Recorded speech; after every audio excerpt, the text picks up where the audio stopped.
Hemen hemen 2 asırdan beri Batı kültürü, kültür emperyalizminin sonuçlarından biri, hatta en önemli sonuçlarından biri olarak tıpla bizi vurmaya çalışıyor.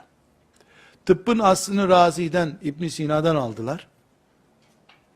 Sonra da bizi insan sağlığına önem vermeyen, çocuklarına aşı yaptırmayan, kürtajı engelleyen, işte Afrika'da mikropların önlenmesi için dezenfekte yapmayan diye itham ettiler bizi. Ben böyle uç örnekler veriyorum. Tabii daha köklü ithamları var.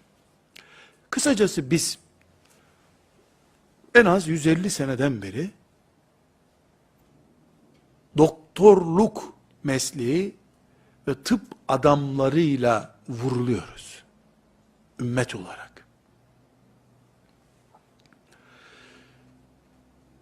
Bu düşmanlığa dönüştü sonunda. Felçli çocuk için sanki Avrupa'da hiç felçli çocuk yok. Sanki filan sendromlu çocuk yok Avrupa'da, hep İslam ülkelerinde oluyormuş gibi hissettirmeye çalışıyorlar. İstatistikleri hep İslam toprakları üzerinden veriyorlar.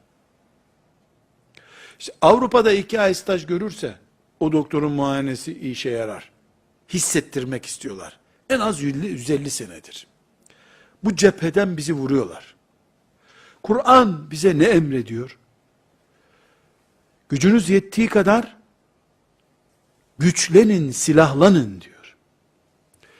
Eğer bizi tankla vuruyorlarsa, tank hazırlayıp, uçak hazırlayıp, füze hazırlayıp savunmamız gerekiyor.